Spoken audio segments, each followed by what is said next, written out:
Okay, Unit 1-4 is a really short unit. If you've taken a look at the textbook, there is a biography chapter um, talking about deaf history, deaf culture, and one of the more influential deaf people in history.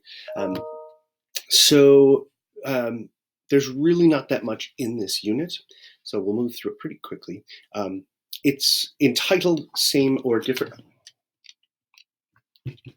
Over here. Okay. That's Grayson. I'm sure he'll be back. All right, so with this entire subunit is called Same or Different. So we're going to be learning a bunch of different signs for comparisons, which will be important as we start getting into talking about people, talking about things.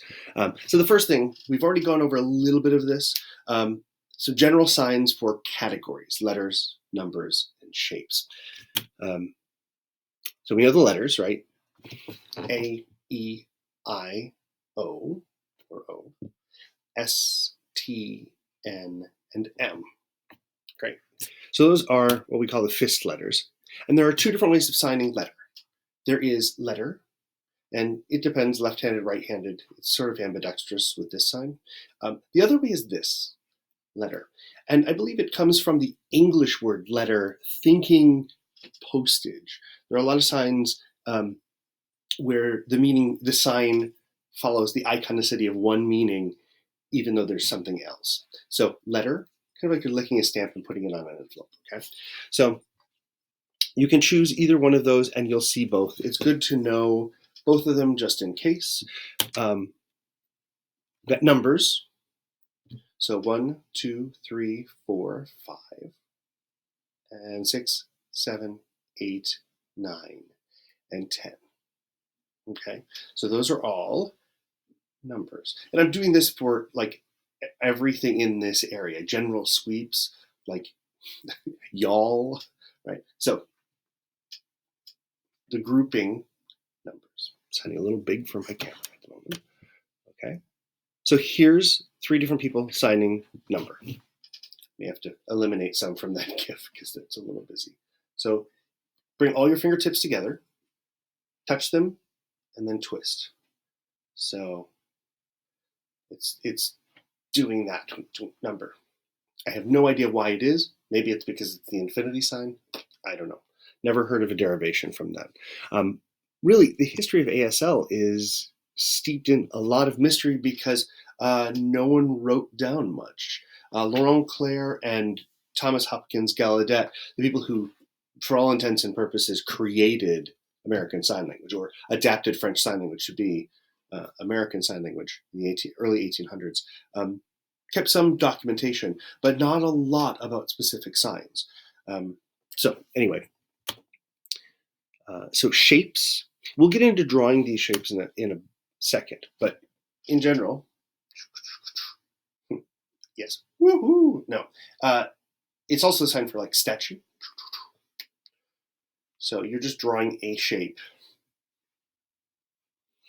All right, and there's three different versions. So this is going to seem like a weird exercise. And what does it have to do with language? Drawing shapes in the air. In ASL, we use our signing space to illustrate, to explain, to depict. So it's important that we're able to manipulate that space and define it, even though there's nothing there. Sometimes we use our hand to be whatever we want to be, a person walking by, two people walking past each other, two people meeting. Sometimes we're very iconic and these things look like what we're talking about. And sometimes they're not. Sometimes we have to draw it in space and then manipulate it. So it's a skill that if you've not done it before, it's going to be an interesting challenge. It's not that hard. And again, I may be saying it because it's not very hard for me. It may be more of a challenge for you individually. So one of the big things is if it's a mirror image, you can use both hands. Square. Circle is, on the other hand, more difficult because you can do this, but do you mean a circle or an oval, an egg shape? What exactly do you mean? Most often we'll do this. So you put a reference point, and then you bring the circle around. You can also do it one-handed, like the next sign shows. Right? So those are the two different approaches. Either you can draw it in the air,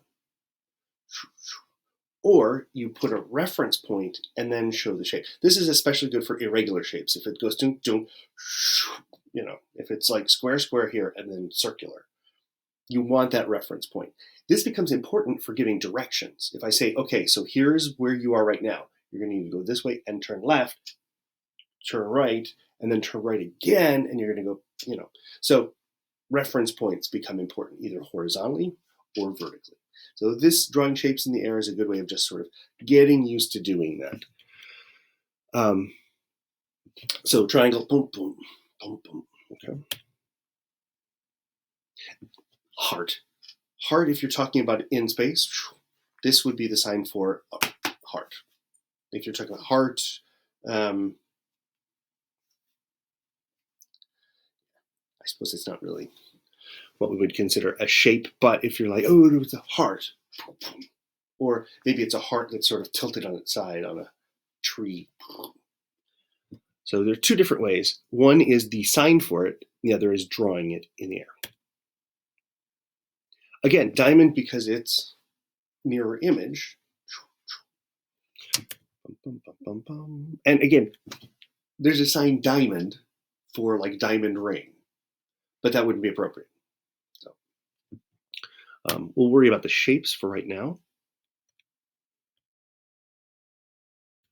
And it's now not changing. Okay. So now, if we're going to be talking about things, we're going to need same and different. So this is same.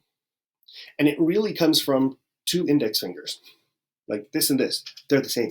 They're the same.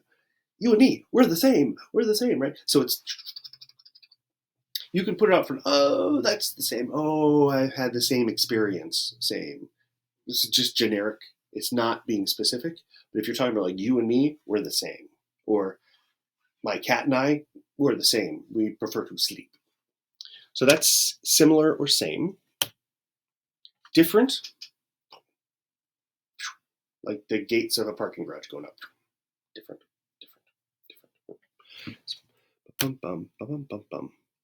So normally there would be an activity in class where we'd go through and I'd sign two different things and have the class tell me if it was the same or different. It's really simple and really kind of insulting, but especially with high school kids, middle school kids, they love it. Elementary school kids love this one. University students are like, I paid how much for this class? Okay, so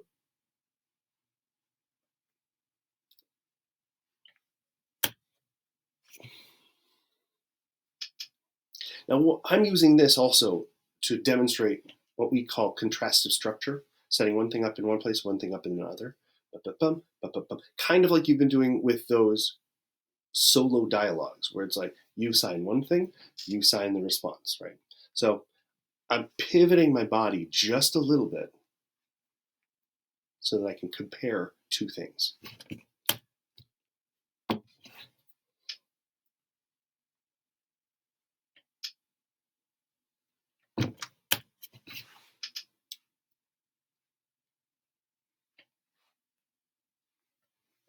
It's worth going through this slideshow and just signing them and doing the whole different. If they're the same, they're different. Right? So you're seeing how it's not emotion. I'm not like disapproving of the fact that they're different. I'm actually just using this to say they're not the same.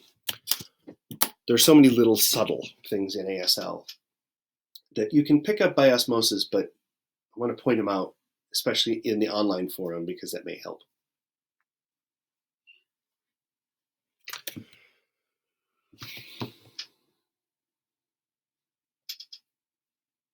Even if you're not good at fingerspelling yourself yet, and it's going to take a while, start to practice that receptive and starting to feel more comfortable with it.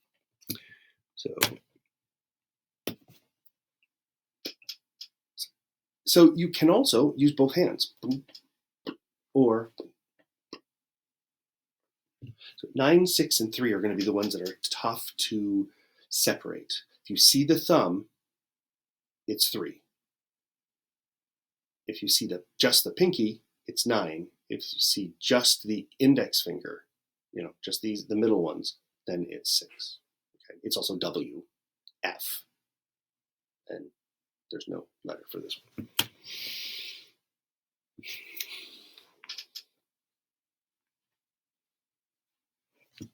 And generally, we sign what we see. I'm looking at the screen, and there's A over here, E over here. Just copy what you see. Mirror image it. You don't have to flip it. The person watching it will do any flipping that has to happen. So for your sake, just go A, E, right? So this is on my left. This is on my right. So here we are. Same as, different or different shape, letter or letter,